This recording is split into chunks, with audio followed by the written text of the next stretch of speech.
Olá, estamos dando início a mais um programa Debates Le Monde Diplomatique Brasil, uma iniciativa do jornal Le Monde Diplomatique Brasil, em parceria com a TV PUC, com o canal universitário e com a TVT, a TV dos Trabalhadores.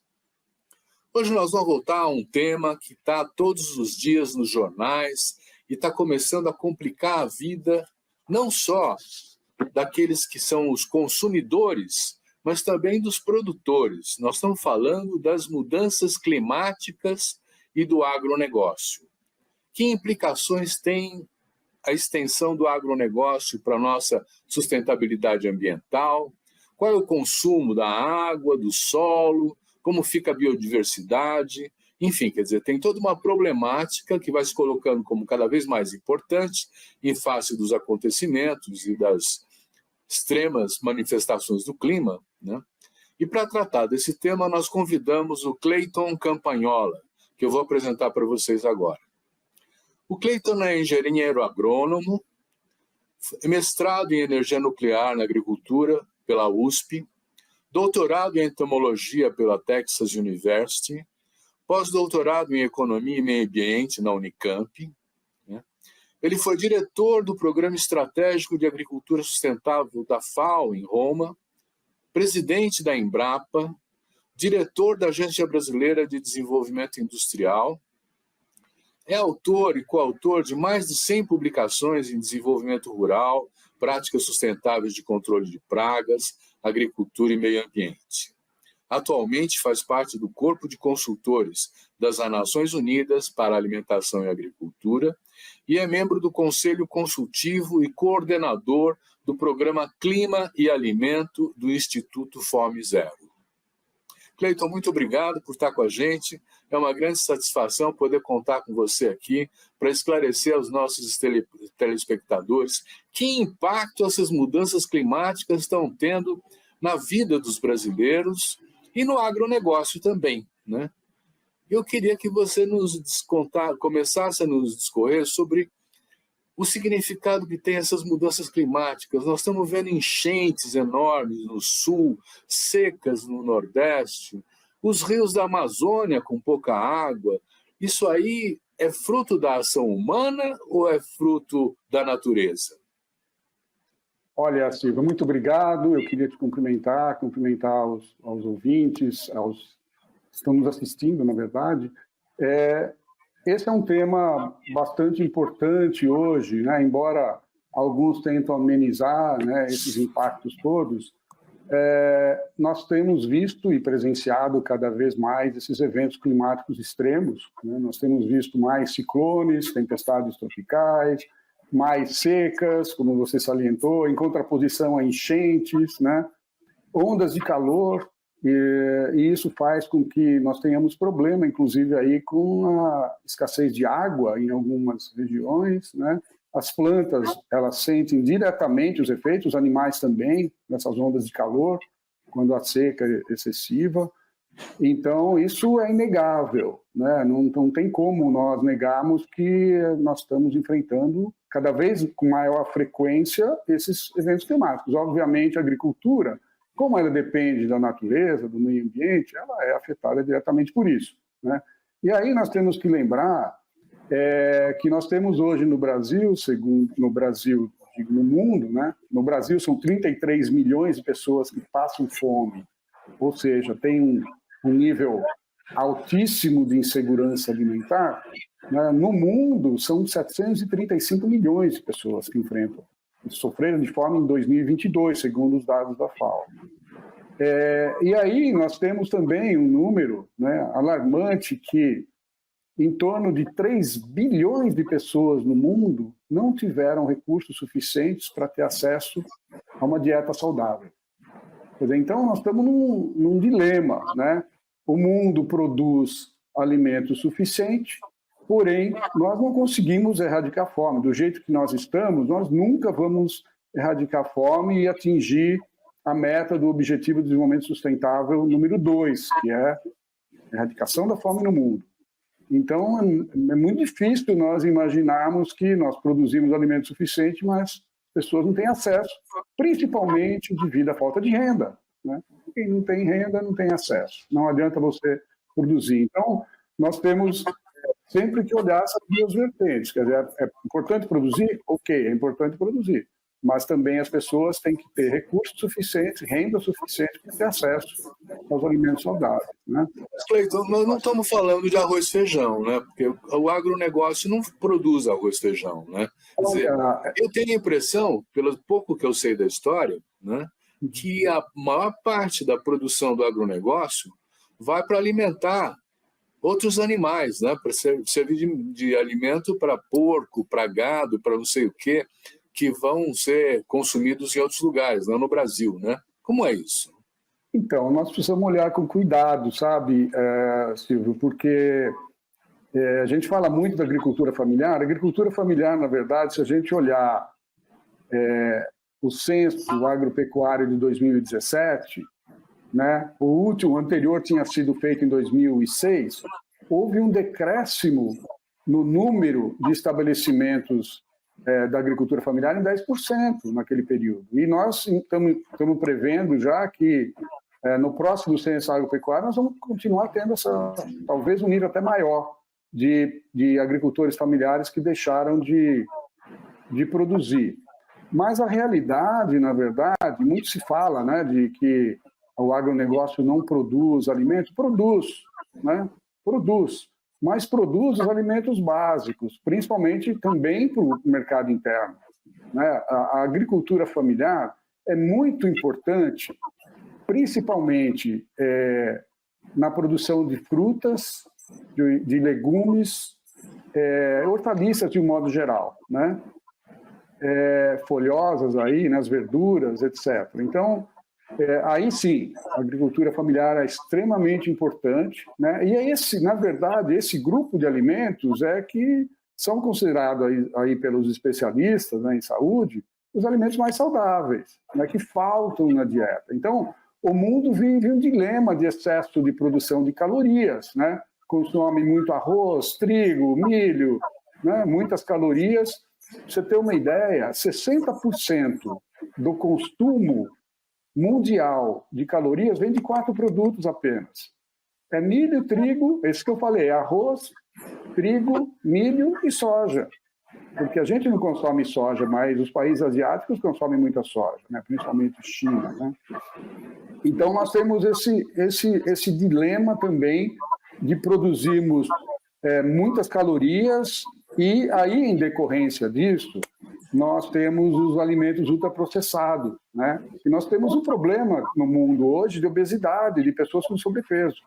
E o Brasil não está fora disso. Mais de 50% da população brasileira tem sobrepeso.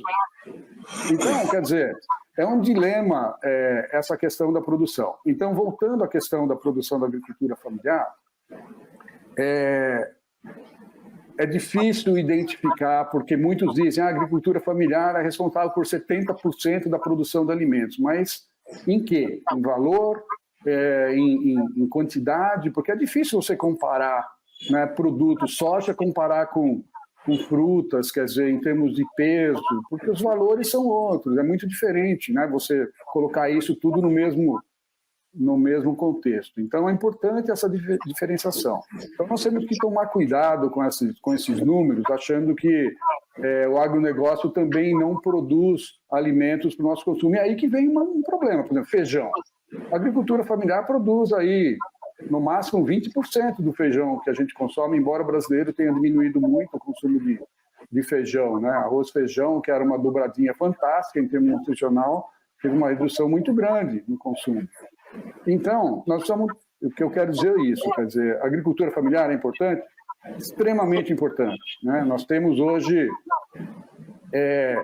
73% dos estabelecimentos agropecuários são de agricultores familiares.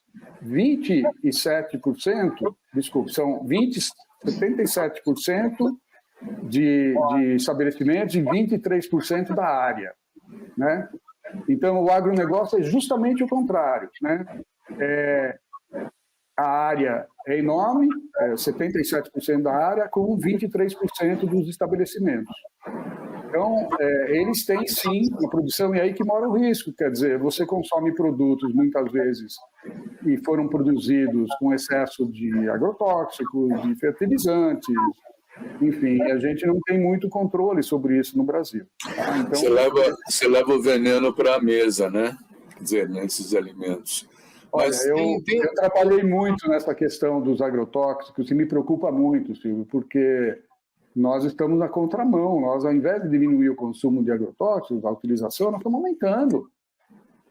E nós não temos controle sobre isso. E aí diz, não, mas é ótimo para a produção. Então, eu tenho uma posição bastante crítica em relação ao modo como se produz, que eu posso depois abordar com um pouco mais de profundidade. Cleiton, então vamos abrir um parênteses nessa conversa. Que efeitos tem ingerir alimentos que têm agrotóxico para o ser humano? Olha, eu não sou toxicologista, então não posso me arriscar muito, mas, obviamente, tem todos os critérios, né, de registro. Tem a análise de eficiência dos produtos, tem a análise toxicológica, né, e tem a análise de impacto ambiental. Isso no Brasil foi feito com a lei de agrotóxicos em 1989. E agora, com um projeto de lei que foi aprovado na Câmara e no Senado e que está na mão do presidente para sanção, eles mudaram um pouco as regras de registro, facilitando o registro de agrotóxicos. Então, ao invés de nós diminuirmos, a tendência é aumentar. Mas aí eu me refiro muito aos produtos mais antigos que estão no mercado, porque aí novas formulações são registradas de uma maneira muito expedita, né? Tem um prazo de 2 anos aí para aprovar o registro, coisa que não era assim. E mais do que isso, ficou muito concentrado, de acordo com o projeto de lei, está concentrado no Ministério da Agricultura a decisão final. Antes, a Anvisa dava o parecer positivo ou negativo para o registro na questão de saúde, o IBAMA na questão ambiental, de impacto ambiental, e o Ministério da Agricultura em termos de eficiência. E aí, então, o produto era aprovado ou rejeitado em termos de seu registro. Agora vai ficar tudo centralizado no Ministério da Agricultura e o IBAMA e a Anvisa serão apenas pareceristas, né? Eles vão dar parecer sobre os produtos. E aí, se não houver tempo suficiente para haver análise durante 2 anos, é obrigatório que o Ministério da Agricultura emita um registro provisório, ou seja, o produto passa a ser comercializado mesmo sem ter aprovação formal do registro. Então, é um risco, e nós estamos aumentando muito, né? Ano a ano houve uma liberação enorme aí de produtos aprovados. Então, é uma curva, assim, a partir de 2017, nós temos uma curva ascendente, aí, em torno de 500 novos produtos sendo registrados por ano. Nossa! É muito. E o mercado brasileiro é enorme, né? Principalmente essas grandes commodities agrícolas, soja, milho, né? Consomem muito agrotóxico. Cleiton, vamos falar um pouco da água. Acabou de haver eu tomei conhecimento há pouco de uma pesquisa feita pela FASE, né, em que mostra que o consumo de água no Brasil não tem controle nenhum. As outorgas são feitas pelos governos estaduais e não tem identificação do como está sendo usado, que volume de água está consumindo, e os rios estão baixando. Como é que você vê essa questão do uso da água e da reposição natural dos recursos hídricos brasileiros? Vai acabar? Olha, esse cenário é assustador, para não dizer mais, porque realmente a água é um bem primoroso, né? Nós dependemos da água para tudo. E o Brasil é muito abundante em água, em oferta, né? Nós não temos dificuldades como muitos países do mundo, né, que tem deserto, a Espanha, por exemplo. Grande parte da agricultura da Espanha é feita em estufa, por questão de escassez de água. Países como o Marrocos, por exemplo, depende 90% de lençóis subterrâneos, que é uma outra questão importante, né? Essa pesquisa da FASE observou isso, quer dizer, a extração dos aquíferos subterrâneos é um absurdo no Brasil, e a agricultura lidera isso, né? Só para dar uma cifra que eu considero importante, segundo a FAO, a agricultura no mundo ok? A agricultura no mundo consome 70% da água extraída, né? E os outros setores, água, residência, abastecimento de água para a população, etc., e uso industrial, mineração, etc., mais 30%. Então, a agricultura é campeã nisso. E o Brasil, segundo eu tive informações agora, que eu li um relatório da Agência Nacional de Águas, mais desatualizado, de 2017, é 66%. A agricultura consome toda a água que é extraída, né? Então, ou que é retirada dos mananciais, etc. Então, isso mostra que tem um descontrole. Por que eu estou falando isso? Porque a área irrigada no Brasil representa mais ou menos 10% da área plantada. Então, é pouco, né? É bastante em termos de hectares, dá mais de 8 milhões de hectares irrigados, né? E quem me dera, né? Eu fico imaginando, puxa, se nossa área ainda fosse toda irrigada, seria fantástico, porque daí você não tem problema de seca, você diminui risco, etc. O problema é o desperdício, né? Além da extração facilitada de água, o uso é totalmente inadequado de um modo geral. O sistema de irrigação por pivô central, por aspersão, por sulco, onde você não tem restrição para o uso de água, está fora do contexto, né? Nós teríamos que trabalhar com microaspersão, por gotejamento e monitorar muito, né? A gente fala muito de agricultura de precisão, tinha que monitorar muito para fazer o uso mais eficiente da água. Ou seja, usando um termo aqui, aumentar a produtividade da água, usar a água de uma maneira que respeite, né, os outros usos e que respeite o futuro. Do jeito que nós estamos, a água vai virar um bem escasso dentro de 50 anos, no máximo. Estou falando no máximo, sem falar na contaminação, né? Inclusive por nitrogênio usado na agricultura e por agrotóxicos usados na agricultura. Sim, não é só a indústria. O que a indústria coloca, e ela colocava muito mais, hoje é muito monitorado. Você tem todo um tratamento de água, tem toda uma legislação muito pesada em relação a isso. Em relação à agricultura não tem nada. Cleiton, nós vamos fazer um intervalinho e já voltamos, tá bom?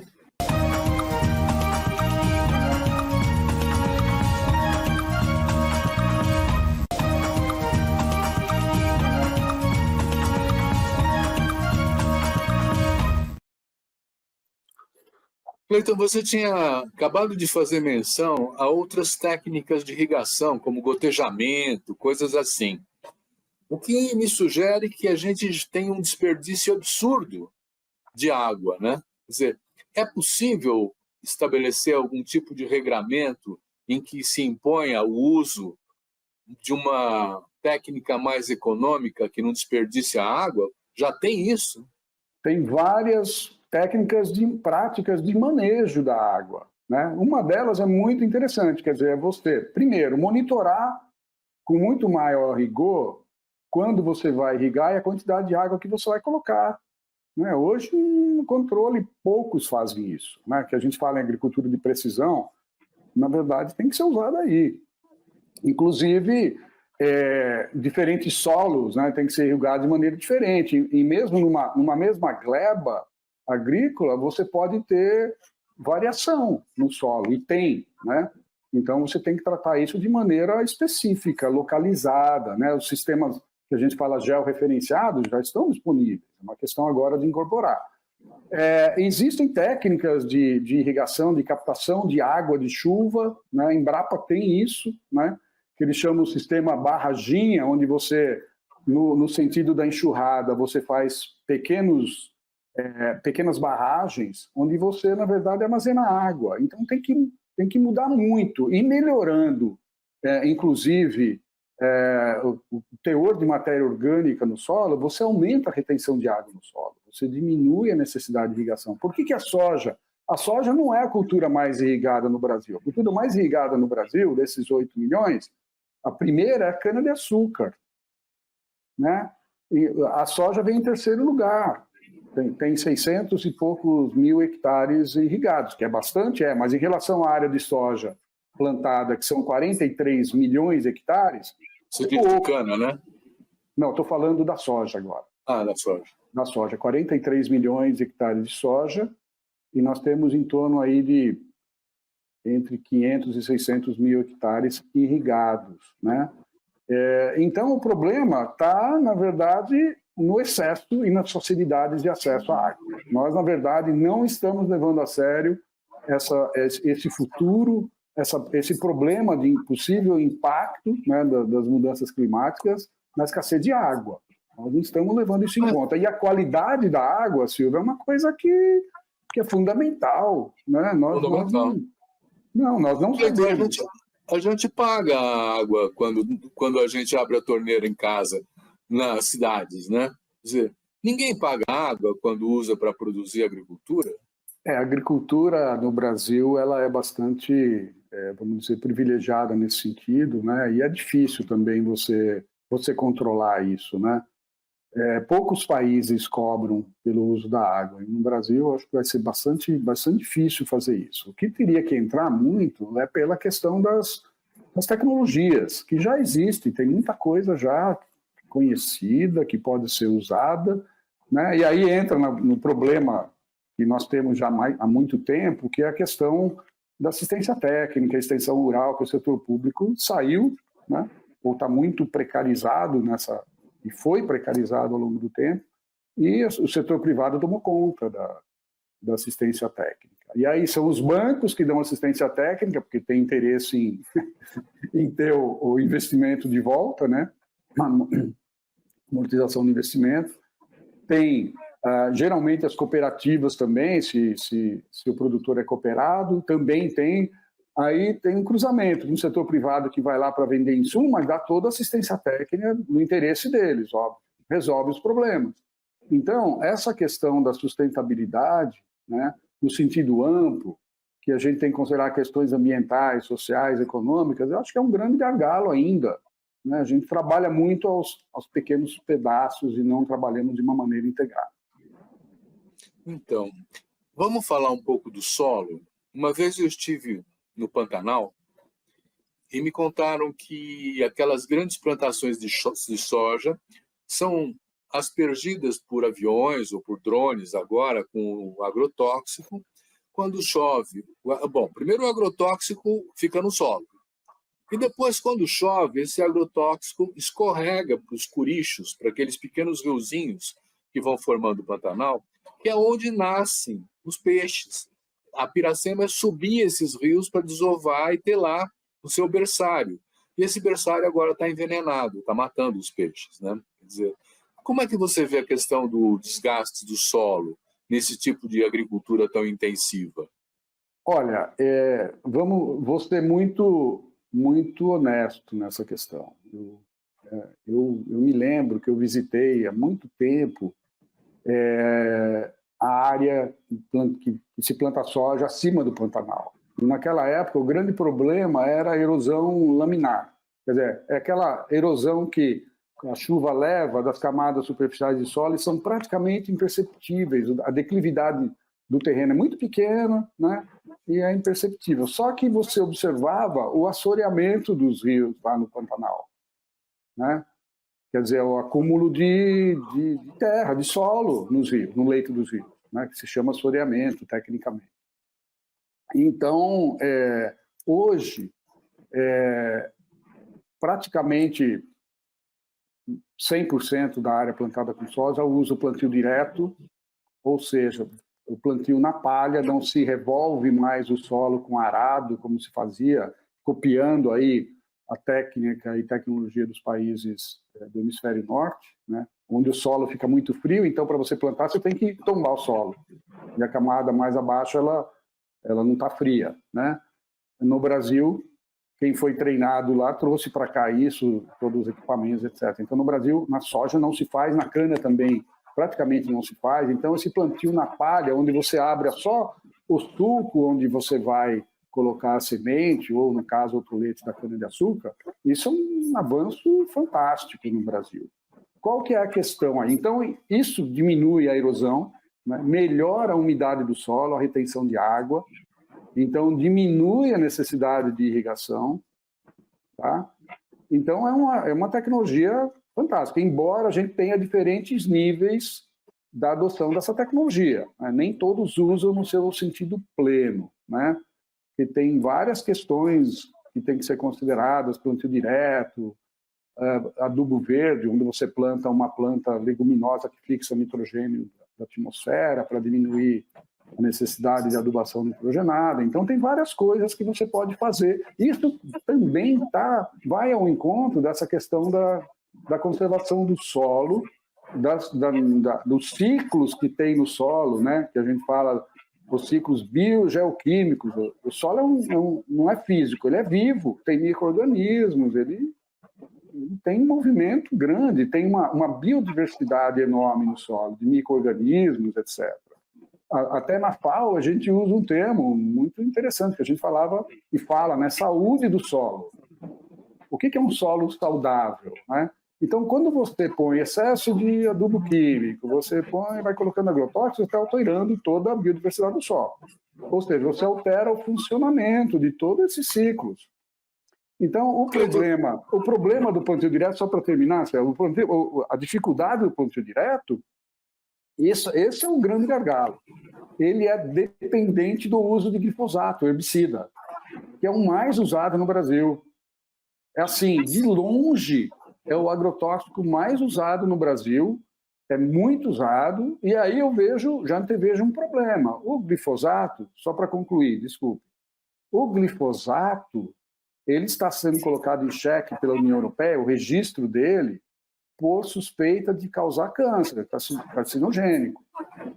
Tem suspeita, então eles estão fazendo os testes e eles estão prorrogando ano a ano. Todo dezembro agora eles provavelmente vão avaliar de novo, e se não tiver teste suficiente, teve uma proposta do Parlamento Europeu de aprovar por 10 anos, foi negada por alguns países. Então eles estão dando agora, imagina se se o glifosato se torna proibido na União Europeia, que é a maior. O Brasil exporta muito farelo de soja para a União Europeia, para a ração animal, né? Então, isso causa um problema, né? E como é que vai ficar o plantio direto a partir daí? Porque o glifosato, na verdade, ele é bem casado com a soja transgênica, porque a soja transgênica, o glifosato, ele mata tudo. E a soja transgênica é resistente ao glifosato, a esse herbicida, então não mata a soja. Então você está falando da biodiversidade, né? Quer dizer, eu queria que você estendesse um pouco mais esse argumento, porque com essa monocultura extensiva de cana, de eucalipto, de soja, para onde vão os passarinhos, para onde vão os animais de pequeno porte, para onde vai a vida que está presente no campo antes dessas grandes plantações? Olha, esse é o grande desafio que nós temos, sim. Porque, na verdade, a gente, segundo estudos da FAO também, obviamente é um dado médio, né? O mundo já perdeu 30% da biodiversidade. E, no caso do Brasil, país de clima tropical, com uma biodiversidade muito grande, quando você simplifica, né? Quer dizer, imagina você pegar um bioma, uma situação natural, com uma diversidade enorme, e simplesmente colocar um monocultivo. Esse é o pior dos mundos. E aí, o que você precisa, né, para ter um monocultivo que seja viável, que tenha produtividade? Você tem que fazer muita coisa contra a natureza. Você tem que usar muito inseticida, muito corretor do solo, você tem que usar agrotóxicos para combate à doença, para controle de doença, de pragas, e aí vai, de plantas invasoras, que, né, antigamente chamava plantas daninhas, né, plantas invasoras, etc. Então, tudo isso, você exerce mais pressão ainda sobre o meio ambiente, né? E aí você altera as características do solo, você altera problema de água, né? Você altera a fauna e flora aquática como consequência. Ah, mas é pouco. Não, não é. Depende da quantidade, depende de quanto da intensidade que você usa, a frequência. Então, tem um risco. A gente tem que trabalhar com risco. Então, esse é um ponto crucial. E aí, por que a biodiversidade é importante? Né? Na verdade, se destruiu tudo, né? Você pega assim, a área tem que estar limpinha, não tem uma árvore, nada, né?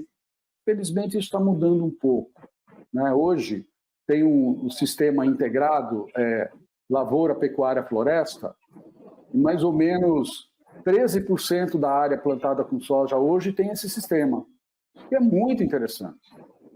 E a soja tem uma outra coisa que começaram a fazer já há alguns anos e que pouca gente conhece. A soja é uma lavoura anual, né? Basicamente 5, 6 meses, e depois da soja, a maior parte dos produtores está plantando milho que se chama milho de safrinha. Depois da soja entra o milho. Mais de 80% do milho produzido hoje é produzido depois da soja. E não era assim. Antes era lavoura, como a gente fala, lavoura solteira, né? Hoje não, ele é integrado com soja, o que é muito bom, porque o milho pega o resíduo de nitrogênio que ficou no solo assimilado pela soja. Muito bom. Então tem coisas aí que são muito interessantes, né? Mas que ainda precisam ser alavancadas, né? Precisam ser trabalhadas. Então esse é um ponto, né? A gente tem como evoluir, a gente tem como não radicalizar tanto o monocultivo, né? E aí você tem problema, por exemplo, de água, né? Voltando a essa questão da água. As matas ciliares, as matas que você tem para proteger as nascentes, por exemplo. Isso agora tem alguma preocupação, mas até pouco tempo isso não existia. Então, tem uma preocupação. Eu diria que alguns produtores estão muito preocupados com isso. Alguns estão fora da curva, obviamente, não querem saber disso, mas tem muita pressão internacional. Aí vem a questão do desmatamento, que tem a ver com biodiversidade, né? Quem é que mais desmata no Brasil? É a agricultura. Quem? Nós vamos ficar com essa pergunta, vamos fazer mais um pequeno intervalo e já voltamos.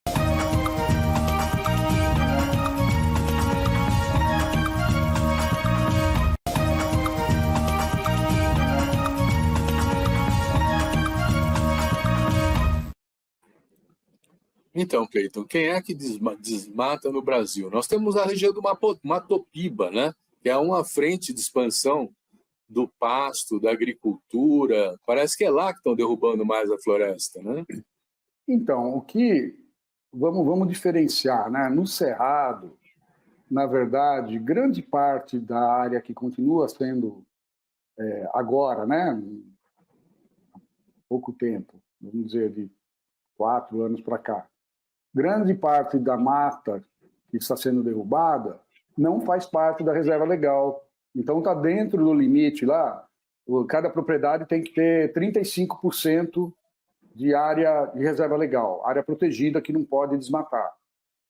Além desses 35%, não é ilegal desmatar. Só que, no caso da soja, tem a moratória da soja, que foi estabelecida para os países que importam soja do Brasil, desde 2016, não comprarem, principalmente a União Europeia, não comprarem soja de produtor que desmatou a partir de 2016. Então já é uma barreira, né? Agora, voltando para a questão da Amazônia, que eu acho que é o mais crítico, né? Ali acontece o seguinte, principalmente nas áreas de transição, né? Porque você plantar na Amazônia mesmo, você vai conseguir plantar alguma coisa por 4 anos. Ali o solo, a não ser que você reponha muito fertilizante, porque aí vira areia, vira deserto. Então é um risco. Agora, quem entra, primeiro são os grileiros, que desmatam e colocam pecuária. De uma maneira bastante precária, e nas áreas melhores depois entra a soja. Então essa dobradinha. Tem um roteiro aí, vamos dizer assim. Né? Estamos falando do controle dos governos estaduais ou do governo federal? Porque esse tipo de expansão é ilegal, é grilagem, né? É crime. Quer dizer, e isso parece que é tratado como uma questão normal e faz parte da lógica da ampliação do negócio. Né? Você conhece gente que está sendo penalizada por isso? Muito difícil. Eu acho que, principalmente nos últimos 4 anos, essa coisa foi estimulada, né? Foi estimulada. Para você ter uma ideia, nós tivemos uma redução do desmatamento da Amazônia em 22%. Mas não foi no último ano, porque essa contabilidade ela é feita de agosto a julho, de 1º de agosto a 31 de julho do ano seguinte. Então, esses 22% de decréscimo no desmatamento também leva em conta o segundo semestre de 2022. Então, neste ano, até 31 de julho de 2023, o desmatamento foi reduzido em 22%. E tem um dado interessante, viu, Silvio? O Brasil, ele tem, de acordo com o Acordo de Paris, né, todos os países têm que apresentar aquela que se chama NDCs em inglês, que é a contribuição nacionalmente determinadas. Quer dizer, o país se propõe a atingir algumas metas e mostra como vai atingir, né? E se o Brasil, isso é importante, se o Brasil zerar o desmatamento da Amazônia até 2030, ele vai atingir mais do que a meta de redução que ele se propôs a atingir. Ele reduz em 50% além da meta que ele se propôs a atingir. Isso é um dado do Observatório do Clima que foi liberado agora faz uma semana. Então, é muito interessante isso. E isso tem um risco. Onde é que está o risco? O risco está em, resolve o problema do desmatamento da Amazônia, principalmente o ilegal, e aí o agronegócio fica de bem, está tranquilo, não precisa fazer mais nada. Onde é que está a maior emissão de gás de efeito estufa? Não sei se eu posso mudar de assunto agora, mas eu queria falar um pouco dessa questão, né? Onde é que está a maior emissão de gás de efeito estufa pelo Brasil? Pela pecuária. Bovina. Sabe quanto? 80% dos gases de efeito estufa emitidos pela agropecuária, ou seja, as culturas e a pecuária, 80% é devido ao rebanho bovino. Ok? E aí vem mais, tá? Vem mais. Porque se você pegar só a produção agropecuária, dá 27% do total emitido pelo país de gás de efeito estufa. 27%, dados de 2022, tá? Mas não tem como evitar essa emissão de gás carbônico pelo gado, tem? Tem, eu já vou abordar isso, se você me permite. Deixa eu só terminar aqui o meu raciocínio. Aí tem 48% dos gases de efeito estufa totais no Brasil é mudança do uso da terra. Basicamente, desmatamento.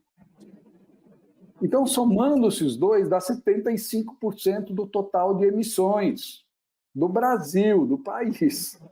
Então, é muita coisa, então tem que ser atacado. Então, como é que se resolve essa questão da pecuária bovina, né? Onde é que está a questão principal? É o tempo de criação do gado, porque é muito longo no Brasil, né? Chega a ser aí 36, 40 meses, porque é criado a pasto, né? E vai. Então, tem várias maneiras de você melhorar isso. Por quê? Porque o gás emitido é o metano, é o principal, que é o arroto do boi, né? Que é o processo de fermentação entérica, de ruminação, e gera o metano, que não é o gás mais agressivo em termos de emissão de aquecimento global. Mas pela quantidade, né, é muito.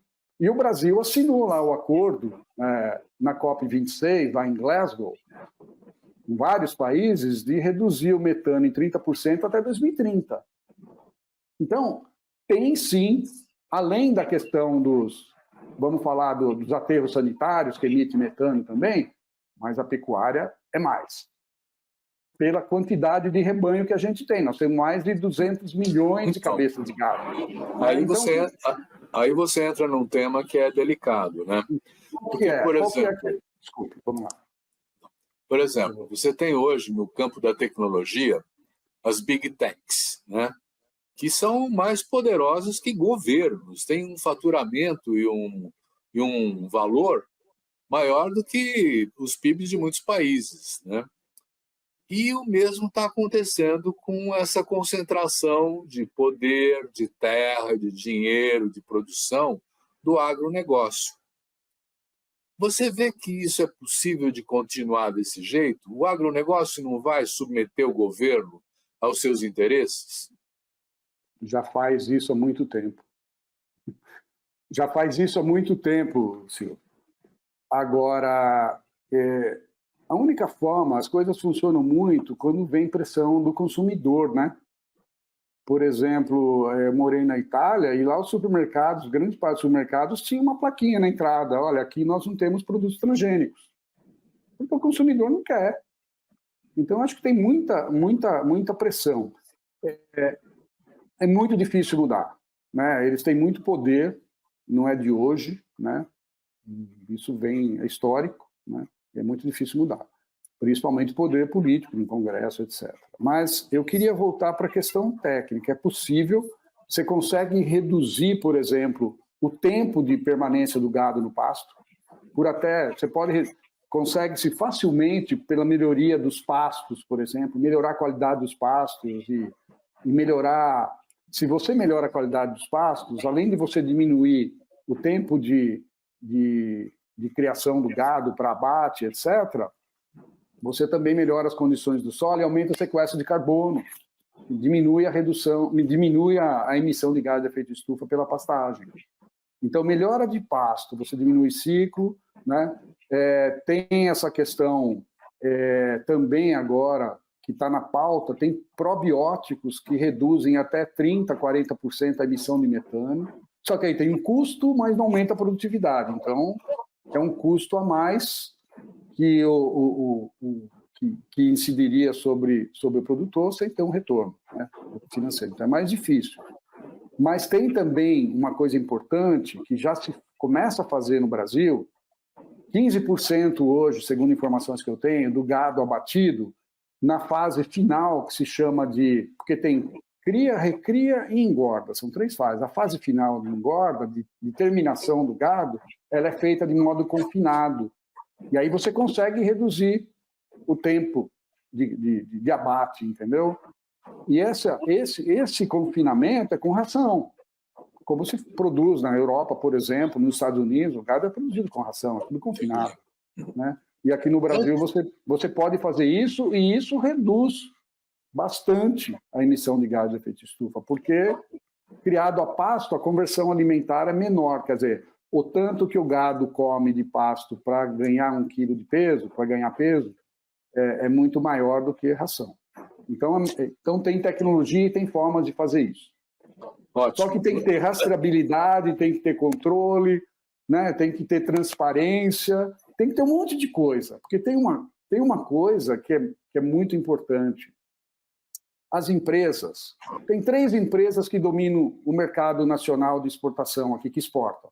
São 3 empresas, eu não vou mencionar o nome aqui, mas são 3. Então é bem concentrado. E eu vi o relatório de sustentabilidade delas, e elas declaram isso no seu relatório, porque tem as emissões de gases de efeito estufa, elas estão dentro da empresa em si, e estão também nos fornecedores e pós-uso. Então, eles têm os fornecedores de primeiro nível, então, ok, eles monitoram o desmatamento, faz tudo. O problema é do segundo nível, porque o primeiro nível, ele compra do segundo nível. Nem sempre o produtor faz as 3 fases, cria, recria e engorda, né? Tem uns que fazem só a engorda, o final, o acabamento do gado. Ele compra de terceiros. Essa compra não tá rastreada quando compra de terceiro. Então, esse é o grande problema. Então, o que eles chamam de lavagem do gado, né? Que em inglês cattle washing, né? Que lava o gado, significa o seguinte: ele pega, muitos desses pegam o gado numa propriedade que não está lá registrada nessas empresas, transfere para uma propriedade que está registrada, faz isso de madrugada, escondido, etc., e o gado passa a ser um gado que está dentro da legalidade. Muito bem. Vamos fazer um último intervalo e já voltamos.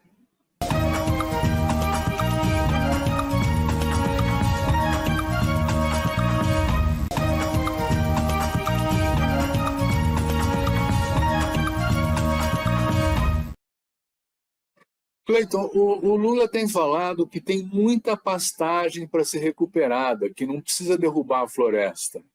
E que para expandir a agricultura, você tem uma área enorme que já foi desbastada, que já deixou de ser floresta e que está meio abandonada, né? É isso mesmo? É isso mesmo, e eu diria que se concentra na região dos Cerrados, viu? Quando eu andava no campo há muito tempo atrás, eu via vossorocas, que é aquela erosão que abre aquelas valas enormes, que era coisa assim irrecuperável, porque o custo é muito alto para recuperar. Bom, o Brasil tem 160 milhões de hectares de pastagem. 160 milhões de hectares de pastagem. Qual que é a área plantada com grãos? Agora, segundo eu vi, de acordo com a Conab, 77 milhões de hectares plantados com grãos, sendo que 43 milhões são plantados com soja, 43 milhões de hectares. Mas voltando à pastagem, desses 160 milhões de hectares, 90 milhões tem algum grau de degradação. O solo tem algum grau de degradação, né? Principalmente o solo. Para recuperar isso 100% é inviável. Eu acho que o que está sendo proposto, né, de recuperar 40 milhões de hectares é racional. Eu acho que faz sentido, até em termos de custo, porque eu vi uma estimativa grosseira para recuperar esses 90 milhões de hectares, vai gastar quase 400 bilhões de reais para recuperar.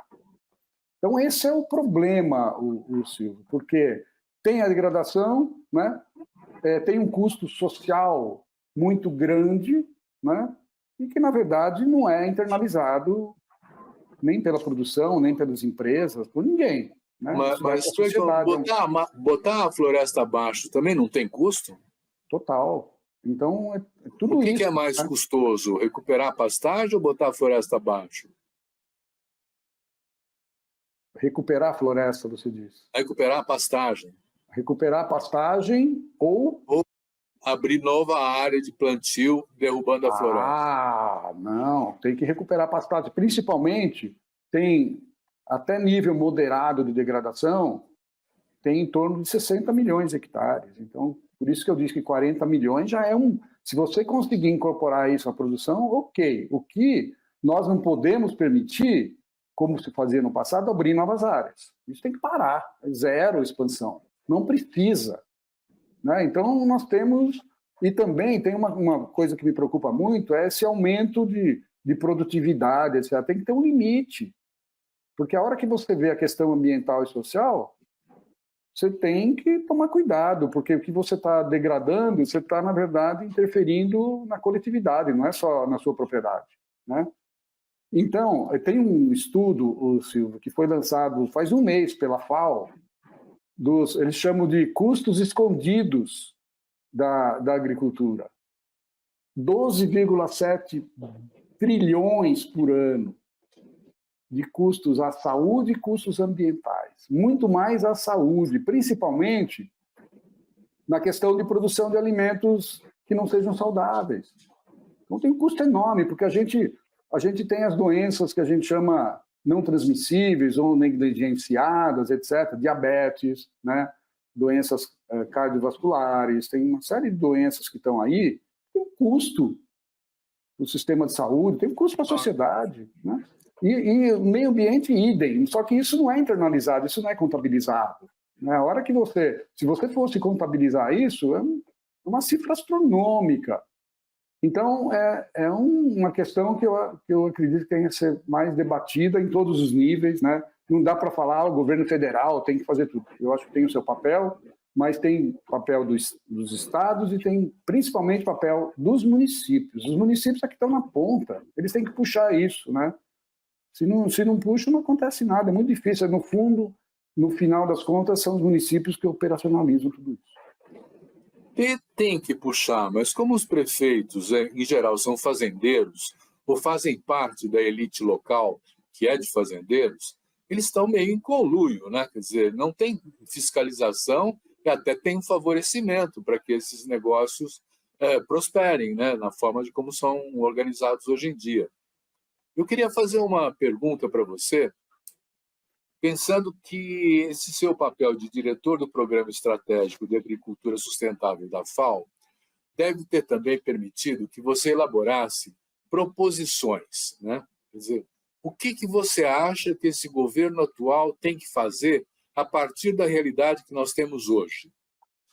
Olha, eu acho que tem que trabalhar com a sustentabilidade no sentido amplo, né?